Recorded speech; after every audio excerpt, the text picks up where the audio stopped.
नमस्कार, state times में आपका स्वागत है। आज जिस मुद्दे पर बात करेंगे वो ये है कि जेडीए की तरफ से जो कल एनक्रोचमेंट ड्राइव चलाई गई उस पर जो हंगामा हुआ वो कितना सही था। क्या जेडीए वाकई में अपना काम सही से कर रही है और जो लोग इस ड्राइव के खिलाफ प्रदर्शन कर रहे हैं वो कितने सही हैं। सबसे पहले समझते हैं कि आखिर ये जमीन का विवाद है क्या। ये बेसिकली वो जमीन है जो जेडीए ने आज से कई साल पहले प्लॉट्स निकाले थे। लोगों ने इन प्लॉट्स के लिए आवेदन किया, ड्रॉ में उनके ये प्लॉट निकले, उन्होंने अपनी मांगी गई राशि भी जेडीए को प्रोवाइड कर दी और अब वो इस जगह की पोजेशन का इंतजार कर रहे हैं। लेकिन ये जगह उनको नहीं मिल पाई क्योंकि यहाँ पर इलीगली लोगों ने इस जगह को इंक्रोच कर रखा था और अब कई समय के बाद जेडीए फाइनली हरकत में आकर कोर्ट ऑर्डर्स पर यहाँ पर कार्रवाई करने के लिए पहुंची। ये ज़मीन रूपनगर में है जो कि इलीगली इंक्रोच थी।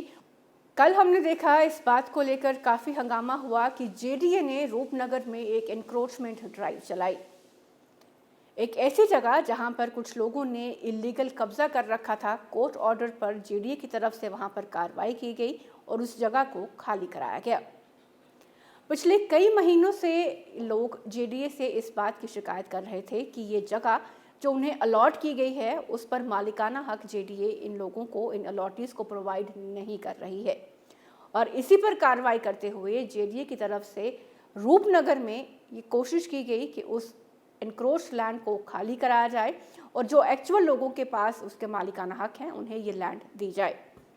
लेकिन हुआ क्या, शोर शराबा हुआ। जिन लोगों ने इस ज़मीन को इलीगली इंक्रोच किया हुआ था उनकी तरफ से काफ़ी हंगामा किया गया। जेडीए की टीम मौके पर थी, पुलिस मौके पर थी और ये ड्राइव बीच में ही रोकनी पड़ी। अब यहाँ पर दो प्रश्न उठते हैं। पहला ये कि जब भी सरकार या जेडीए कोई काम करने जाती है तो इस तरह से शोर शराबा करना और खाली एक पक्ष की बात सुनकर ही स्टोरीज रन करना या उस हंगामे को दर्शाना कितना सही है। और दूसरी बात ये आती है कि जेडीए ने भी बीच में ही इस ड्राइव को क्यों रोका।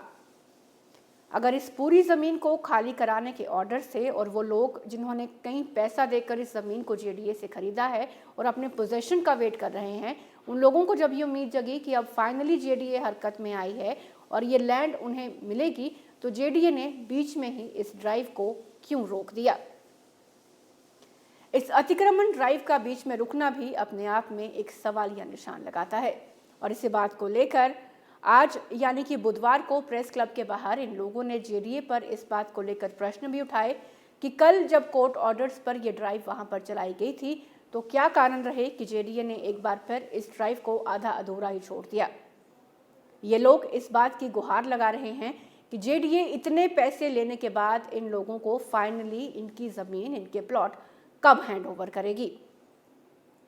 और वहीं दूसरी तरफ कल जो अच्छा काम करने जेडीए गई और इंक्रोच लैंड को हटाने के लिए एक मुहिम चलाई, उसके खिलाफ आज सड़कों पर उतरकर इस कम्युनिटी के लोगों ने प्रदर्शन किया, सड़क रोक कर रखी और जेडीए के खिलाफ नारेबाजी की। सर कल जो डिमोलिशन ड्राइव चल रही थी वो 70% जेडीए वीसी साहब ने सक्सेस हो गया सर। स्ट्रक्चर 10 स्ट्रक्चर थे, उनमें से जो 7-8 स्ट्रक्चर टूट चुके हैं। जो 2-4 स्ट्रक्चर रहते थे सर वो बीच में पता नहीं कहाँ से इनको पॉलिटिकल प्रेशर हुआ, क्या हुआ, इन्होंने ड्राइव बंद कर दी है।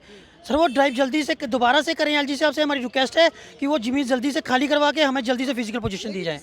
नहीं, ऐसा है कि जम्मू डेवलपमेंट अथॉरिटी ने एक लेटर लिखा था एडमिनिस्ट्रेशन को कि हमारी ज़मीन जो है जेडीए की इंक्रोच हो चुकी है, तो उसको रिट्राइव करना है, तो हमें मजिस्ट्रेट और पुलिस की सपोर्ट चाहिए। तो अकॉर्डिंगली डिप्लॉयमेंट भी हुई पुलिस की, एसएसपी साहब की तरफ से और डिप्टी कमिश्नर साहब की तरफ से भी हमें कहा गया था। तो अभी हम कर रहे थे मॉनिटर। तो काफ़ी एरिया जो है, जैसे वीसी साहब अभी जस्ट वीसी जेडीए भी यहाँ प्रेजेंट थे, उन्होंने कहा कि कोई 80 कनाल्स थी, तो उसमें से कुछ इर्द गिर्द में जो बाउंड्रीज़ है उसमें कोई इंक्रोचमेंट हुई थी, उसको रिमूव करके तो ये फेंसिंग वगैरह कर रहे हैं।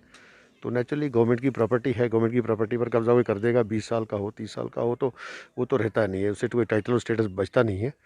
तो उसको सिक्योर करने के लिए फेंसिंग उनकी जारी है। तो यही है, लैंड तो ये काफ़ी खाली है, शायद जेडीए को कहीं